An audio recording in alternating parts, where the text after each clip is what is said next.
आनंद में खो जाता है दिल वृंदावन की गलियों में। कहा जाता है कि आनंद में खो जाता है दिल वृंदावन की गलियों में, कुछ अलबेला सा नशा है राधे राधे की ध्वनियों में। ये बहुत बड़ी बात है कि कुछ कहते हैं कि कुछ अलबेला सा नशा है राधे राधे की ध्वनियों में। जब राधे शब्द आपके अंदर प्रवेश करता है तो कुछ अलग सी ही तरंगें आपके अंदर उठने लगती हैं। वो चाहे आप किसी भी समुदाय के हों, किसी भी धर्म के हों, लेकिन वो राधे जो शब्द है उसका बहुत बड़ा एक्सप्लेनेशन हम देंगे। लेकिन वो अपने आप में ब्रह्मांड का प्रतीक है और वो हमें ब्रह्मांड हमें अपनी तरफ खींचता है। इसकी बहुत बड़ी विशेषता है। तो ये वृंदावन धाम की ये स्पेशल विशेषता है। कारण है कि हम सनातनी जो भी हैं, ये हमें अनुभव होता है, ऐसी ही बात नहीं है। जो दूसरे धर्म के लोग भी आते हैं, उनको भी जब इस धरती में वो प्रवेश करते हैं तो उनको भी इस बात का एहसास होता है कि यहाँ तो कुछ खास है, यहाँ तो कुछ विशेष है, जो कि हमारे हृदय को बरबस खींच लेता है और बरबस अपना बना लेता है। संतों की बड़ी तमन्ना कहती हैं कि राधा कृष्ण वहीं बसते हैं जहाँ प्रेम मन में है। राधा कृष्ण वहीं बसते हैं जहाँ प्रेम मन में है। महल को भी मैं छोड़ दूँ अगर एक कुटिया वृंदावन में है। ये बहुत बड़ी बात है। बड़े बड़े ऋषि मुनि इस बात के लिए तमन्ना करते हैं। तो हम कहते हैं कि वृंदावन जो है वो आपको इन मटीरियल आँखों से कभी देखने को नहीं मिलता है। इन चक्षुओं से, जिसे हम कहते हैं चर्म चक्षुओं से, आप वृंदावन को देख नहीं सकते हैं। अपने साधन से, अपने साधन बल पर, अपनी भक्ति के बल पर भी आप वृंदावन में वास नहीं कर सकते हैं। अगर आप वृंदावन वासी हैं, अगर आप यहाँ चाहते भी हैं, आपको लगता होगा कि हमने चाह कर यहाँ पर वास किया है, बट ये जाने अनजाने आपके ऊपर ईश्वर की अकारण करुणा है, आपके ऊपर विशेष कृपा है कि आपको ये मिल गया है। आपको साधन से, साधन बल से, आपके तप से ये भूमि कभी नहीं मिलती है। तो इसकी महिमा को जितना गाया जाए उतना ही कम है। लेकिन कहा जाता है कि भाई प्रेम जो है वही सबका सार है। जीवन से आपके अगर प्रेम निकल गया तो फिर वो आपके जीवन का कोई आधार नहीं है। ये प्रेम भी कैसा होना चाहिए? भावपूर्ण हो, भाव हो, दूसरे के प्रति फीलिंग्स हो, दूसरे के प्रति कंसर्न हो, दूसरे के प्रति हृदय की भावनाओं को आप टच करते हो। प्रेम वही कहलाता है। तो प्रेम की भाषा बोली नहीं जाती है, प्रेम की भाषा समझी जाती है। जिसने बोल कर कहा कि हम प्रेम करते हैं, वास्तव में उन्होंने प्रेम तो किया ही नहीं, क्योंकि आपने प्रेम को शब्दों में सीमित कर दिया। क्योंकि प्रेम क्या है? असीमित है, अपरिमित है, जिसको आप कभी भी अपने शब्दों में पिरो नहीं पाएंगे। तो उसके लिए कहते हैं कि भाई कैसे प्रेम करो? तो कहते हैं कि प्रेम न करियो पंछी सा। कैसा? पंछियों के जैसे प्रेम मत कीजिए। क्यों? जल सूखे उड़ जाए। जल सूखने से पंछी क्या होता है? उड़ जाता है। कैसा प्रेम करियो? प्रेम करियो मीन सा। मीन यानी मछली के समान। जल सूखे मर जाए, यानी अगर आपने किसी से प्रेम किया है तो आप उसके प्रेम में अपने को समाहित कर दीजिए, ख़त्म कर दीजिए कह सकते हैं। जैसे मीरा ने किया, अपने को पूर्णतः समाहित कर दिया। चैतन्य की महिमा देखिए, अपने को पूरा भुला दिया। जिसने अपने को भुलाया नहीं, उसने कभी प्रेम किया नहीं। जगत गुरुत्तम सेवा समिति आप देख रहे हैं, ये क्या है? आपको कम्प्लीटली फ्री सर्विसेज दे रहे हैं। It's a completely and philanthropic organization which is completely wishing for the welfare of the society।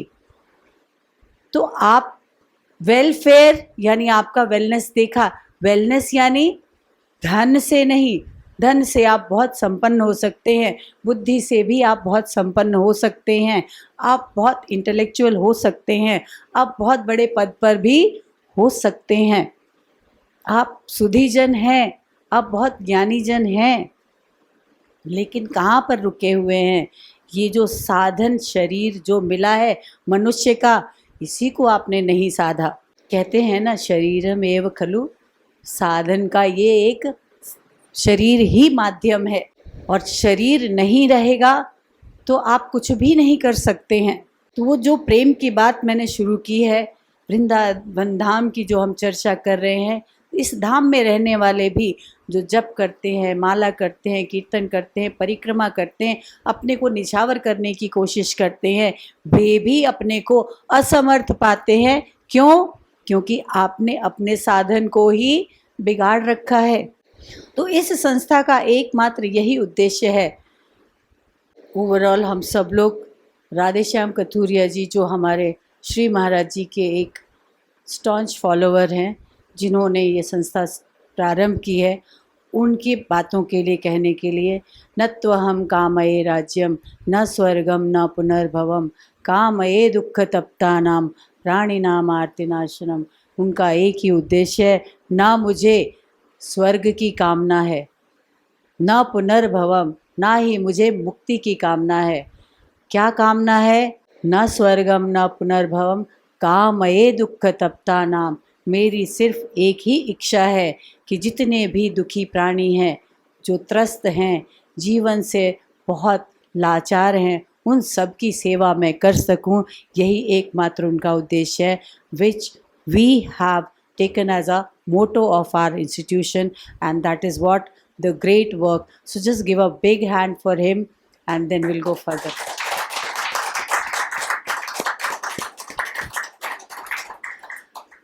Shri Maharaj ji के बारे में हम जो भी कहें वो बहुत कम है, तो आप बेहतर है कि मेरे कुछ शब्दों को जिससे मैं लिमिट करूं, एक झलक देखते हैं कि जिनके शिष्य ऐसे हैं तो उनके गुरु कैसे हैं। एक थोड़ी सी झलक देखते हैं। उस परम सत्ता की संतान है और उसको पाकर ही हमारी सदा से चली आ रही आनंद पाने की इस यात्रा को विराम मिलेगा, और उस सर्वशक्तिमान भगवान को प्राप्त करने का, उनकी उपासना करने का केवल एक माध्यम है, प्रेम। ये मंदिर, मस्जिद, गुरुद्वारा, चर्च सबका आधार है केवल और केवल प्रेम।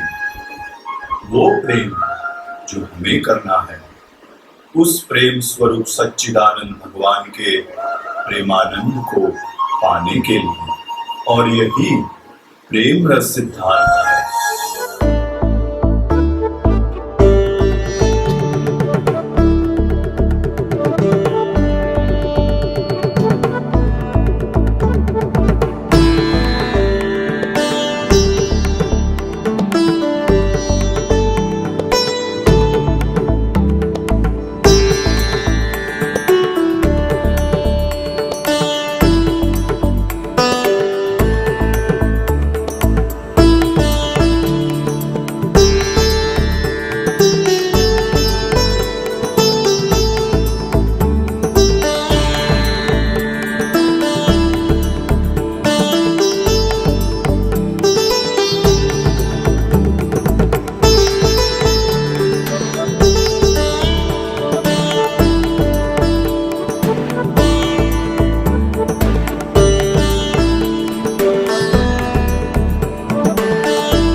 यहाँ पर कल से आए हैं, हमें कल से बहुत अच्छा लगा, हमारा बहुत अच्छा वेलकम हुआ, और उसके बाद हमें अच्छा खाने को मिला, और उसके बाद योगा सेशन भी आज सुबह का बहुत ही अच्छा लगा। रात जब हमने एंट्री की थी तो हमारा जब फॉर्म वॉर्म फिलअप हुआ तो मेरा वेट 79 kg था और अचानक ये एक चमत्कार हुआ है मेरे लिए। अभी मेरा वेट 77 kg, यानी कि केवल एक दिन के ट्रीटमेंट में ही 2 किलो वज़न मेरा घट गया है। ये बहुत बड़ा एक चमत्कार हुआ है श्री महाराज जी के हॉस्पिटल के अंदर। और यहाँ आज सुबह जो हमारी क्लास स्टार्ट हुई, सबसे पहले जो है सुबह हमारे को एनीमा का जो प्रोसेस था वो कराया गया, फिर आई वॉश किया हमने, उसके बाद यहाँ पे आसन वगैरह किए। तो मैं ये कहना चाहूँगा कि ये जो महाराज जी का हॉस्पिटल है ये बहुत ही अच्छा और अति उत्तम है। राधे राधे। अगर हम वेदों की भाषा लेंगे तो क्या है, वहाँ पे ईश्वर कहता है अहम प्राणो अस्मि, मैं हर एक जीव के अंदर मैं प्राण हूँ, यानी वो प्राण है। कौन है? वही ईश्वर अपने को कहता है कि मैं प्राण के रूप में स्थित हूँ। अब इस प्राण को क्या हिंदू मुस्लिम सिख ईसाई कुछ डिफरेंस है? ये है क्या हिंदू प्राण मुस्लिम प्राण, कुछ है क्या difference? This is what the basic we are. तो पचाने का काम, अगर आप इस बात को, इस ईश्वर को मानते हैं, उसकी सत्ता पर विश्वास करते हैं, तो ईश्वर क्लेम करके कह रहा है, सर्टिफाइड करके कह रहा है कि मैं पचाता हूँ। तो हे मनुष्यों, आप जितना भी भोजन करते हो वो मैं पचाता हूँ। तो अभी थोड़ा इसको अलग से लेते हैं। तो आप ईश्वर को कहाँ ढूंढ रहे हैं? मोकू कहाँ ढूंढे रे बंदे। जब तक आपको अंदर की बात समझ में नहीं आएगी, आप बाहर से कुछ भी कीजिए। तो परिवर्तन हमें अंदर से लाना है। कल मैंने आपसे बात कही थी, पहले समझिए, लॉजिकली उसको समझिए, उसके बाद आप करने की बात पर आइए। जहाँ आपने समझ लिया फिर हमें करवाने की ज़रूरत है ही नहीं। आप काफ़ी समझदार हैं, स्वयं समझ जाएंगे कि हमारी परम सत्ता कहाँ छुपी हुई है। हम गाते हैं ना भजन, मोको छोड़ कित गए श्याम तुम। अरे श्याम जी आपके खाना पचा रहे हैं, श्याम जी आपके अंदर बीमारियां पड़ी हैं उसको हटा रहे हैं, आपको कब्ज हुआ पड़ा है श्याम उसको सफाई करने में लगे हैं। अरे कहाँ गए श्याम जी, कहाँ हैं भाई? तो आपको कैंसर हो गया है उसको ठीक कर रहे हैं, आपको फोड़े हुए पड़े हैं वो ठीक कर रहे हैं। He is busy, how can. ये तो सिर्फ कबीर दास के केस में होता है कि आँख मूंद के बैठा और वो मिलने आ गया, तो मेरा प्रियतम मुझसे मिलने आ गया। बिकॉज वो प्रियतम फ्री है, उसको कोई काम नहीं दिया है उन्होंने, वो जागृत है, भगवत सत्ता प्रकट हो गई है। हर एक शास्त्र अंतःकरण की शुद्धि पे बात करता है। तो अंतःकरण की शुद्धि मतलब क्या? पहले शारीरिक शुद्धि हो, तब ऑटोमेटिकली अंतःकरण शुद्ध हो जाएगा। तो हमें भक्त बनने की पहली सीढ़ी तो करें। हम अपने को वृंदावन में रह रहे हैं तो बहुत बड़े भक्त मान रहे हैं, ऐसा पॉसिबल नहीं है। कल मैंने आपको ये बात कही थी कि यहाँ रह रहे हैं तो ऐसा, इसकी कोई सर्टिफिकेशन नहीं है कि you are the best person और you are the best devotee. Is it so? Not possible. यहाँ पर भी हर तरह के लोग हैं। तो पहले अपने में हम झांके, and when we rectify ourselves, आप स्वांतः सुखाय की बात कीजिए, पहले अपने को सुखी कीजिए, अपने को सही कीजिए। मैंने अपने को सही करने की जिम्मेदारी ले ली, आप लोग भी सिर्फ अपने को ठीक कीजिए, दैट्स ऑल। तो क्या होगा? ऑटोमेटिकली सब ठीक हो जाएंगे। प्राकृतिक चिकित्सा में या प्राकृतिक जीवन शैली में ये बताया गया है कि जो एनीमा जो है वो आपके 70% बीमारी को ख़त्म करता है। शरीर में जो बीमारियां हो जाती हैं तो 70% परेशानी को दूर करता है एनीमा। लोग अधिकतर सिर्फ यही समझते हैं कि जब पेट में जब कब्ज़ हो जाती है तो एनीमा लगाया जाता है। बल्कि बात तो बिल्कुल ठीक है कि कब्ज़ के ऊपर एनीमा लगाया जाता है, लेकिन इसके अलावा और भी बहुत ज़्यादा महत्व है इसका। प्राकृतिक जीवन शैली में, प्राकृतिक चिकित्सा के अंदर है, शरीर में गंदगी का रुकना ही रोग का कारण है। आपने सुना होगा कि शरीर में जब गंदगी जब रुकती है तो वो रोग का कारण बन जाती है। रोग का कारण है गंदगी का रुकना। अब सबसे पहले हमारे शरीर में जो गंदगी वो कहाँ रुकती है? सबसे पहले गंदगी रुकती है हमारे बड़ी आंत में, लार्ज इंटेस्टाइन। लार्ज इंटेस्टाइन में गंदगी रुकती है। उसका क्या कारण है? उसका ये कारण है कि समय पे भोजन नहीं करना, पूर्ण रूप से नींद नहीं लेना। जब हम समय पे भोजन नहीं लेते हैं, नींद पूर्ण रूप से नहीं लेते हैं, समय पे सोते नहीं हैं, तो सही ढंग से डाइजेशन नहीं हो पाता है भोजन का, उसका रस नहीं बनेगा। रस नहीं बनेगा तो आंतें हैं उसको जल्दी जल्दी बाहर करती हैं, और बड़ी आंत उस पूर्ण रूप से जो पचा हुआ भोजन नहीं है उस भोजन को, उस मल को वो आंतें रोकने का काम कर देती है। बड़ी आंत वो मल रुकने लग जाता है। जब मल रुकता है तो उसके अंदर एक ऐसा श्लेष्मा पैदा हो जाता है जिसको अपन म्यूकस कहते हैं, हिंदी में कहते हैं आंव, सफ़ेद आंव। जब सफ़ेद आंव जब बनने लग जाती है तो बीमारी धीरे धीरे धीरे धीरे शरीर में बीमारियां पनप लग जाती हैं।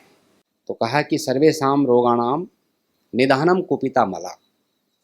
सभी रोगों का जो कारण, जो निदान है, वो आपका भोजन है। और भोजन, पचा हुआ भोजन जो गंदगी है, पच के भोजन जो गंदगी में होता है, उस गंदगी यदि सही ढंग से बाहर नहीं निकलती है तो रोग का कारण बन जाता है। कि बड़ी आंत को साफ कर लो। आयुर्वेद में कोई भी आप रेचक दवाइयाँ दे करके, उसको चूर्ण काढ़ा दे करके पेट को साफ किया जाता है। यहाँ चूर्ण काढ़े की हम जरूरत नहीं है, हम नेचर के अनुसार उसको हील करते हैं। सिर्फ आपको प्राकृतिक आहार खिलाते हैं जिसमें नमक कम हो, मिर्च कम हो और ढंग से पका हुआ भोजन हो जो सब्जी में आप खाते हैं, और कच्ची सब्जियां और फलाहार। अन्न का सेवन बहुत कम। जब आप अन्न का सेवन बहुत कम करोगे, एसिड कम जाएगा शरीर में, क्षारीय चीज़ें, अल्कलाइन चीज़ें ज़्यादा जाएंगी, तो आंतें ऊपर से लेकर नीचे तक सारी साफ होती चली जाएगी। आपका शुगर, बीपी, कोलेस्ट्रॉल अपने आप ही स्वतः ही धीरे धीरे नॉर्मल होता चला जाएगा। आपको कोई बाहर से मेडिसिन खाने की कोई ज़रूरत नहीं है। हमारे पास में 400 शुगर, बीपी, 200, 250 इतना बीपी, इतना ऐसे लोग आते हैं और 3 दिन में, 4 दिन में, 5 दिन में उनका बिल्कुल नॉर्मल हो जाता है। हम कोई फूंक नहीं मारते, हमारे पास में कोई जादू की छड़ी नहीं है। सिर्फ सुबह प्राणायाम, योग अभ्यास करवाते हैं। आपको जो आहार, वो जो आपको खिलाया जाएगा, उसी आहार की प्रक्रिया से और प्रगाढ़ निंद्रा में सुलाते हैं, माइंड को क्लियर करवाते हैं, मोबाइल को आपसे दूर हटाते हैं, और उसी से देखो आप ठीक हो जाओगे।